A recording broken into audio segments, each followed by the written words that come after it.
শুনলেন আমাদের স্থানীয় সংবাদ এবং আমাদের পরবর্তী কয়েকটি অনুষ্ঠান ঢাকা থেকে রেল করে আপনাদের শোনানো হবে। আসসালামু আলাইকুম। সন্ধে ৭টা, বাংলাদেশ বেতার, সিলেট। সংবাদ পড়ছি গুলজার আহমেদ।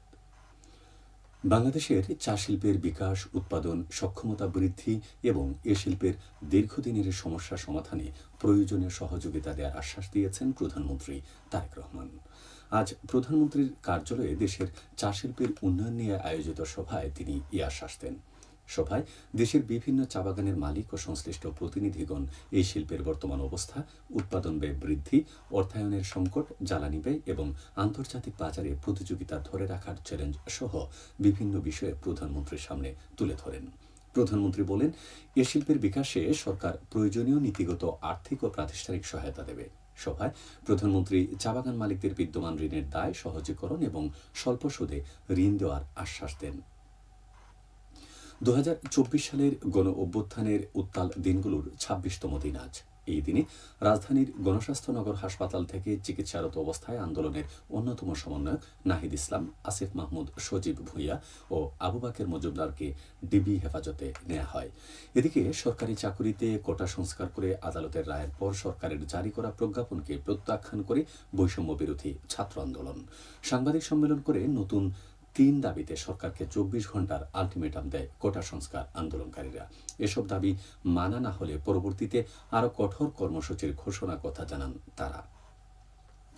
প্রাথমিক শিক্ষার মানোন্নয়ন, শ্রেণীকক্ষ মনিটরিং, প্রশাসনিক জবাবদিহিতা এবং নতুন শিক্ষা নীতিমালা প্রণয়নের লক্ষ্যে সিলেট থেকে বিভাগীয় কর্মশালা শুরু করেছে প্রাথমিক ও গণশিক্ষা মন্ত্রণালয়।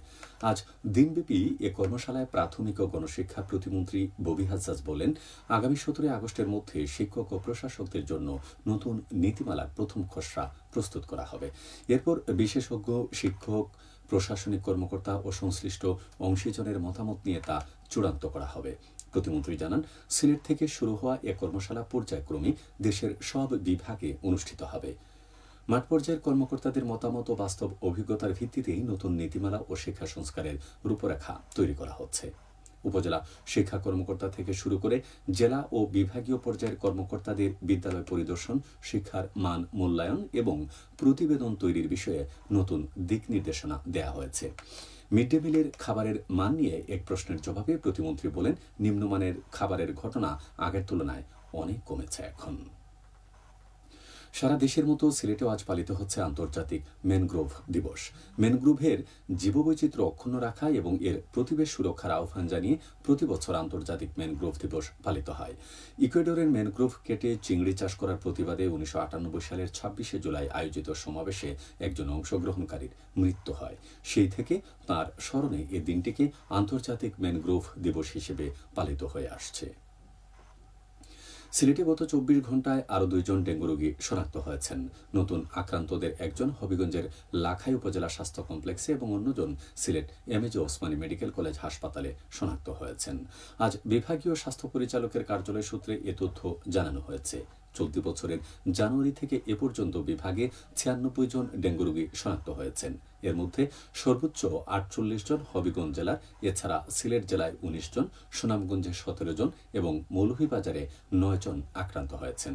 বিভাগের বাইরে থেকে এসে শনাক্ত হয়েছেন আরও ৩ জন রোগী। বৃক্ষরোপণে সাজাই দেশ, সবার আগে বাংলাদেশ, এই প্রতিপাদ্যকে সামনে রেখে হবিগঞ্জে শুরু হয়েছে বৃক্ষরোপণ অভিযান ও বৃক্ষমেলা। আজের উদ্বোধন করেন হুইপ জি.কে. ঘোষ। জেলা প্রশাসন এবং বন বিভাগের উদ্যোগে জেলা প্রশাসকের কার্যালয় প্রাঙ্গণে সপ্তাহব্যাপী এ মেলা অনুষ্ঠিত হচ্ছে। উদ্বোধনী অনুষ্ঠানে সভাপতিত্ব করেন জেলা প্রশাসক ডক্টর জি.এম. সরফরাজ।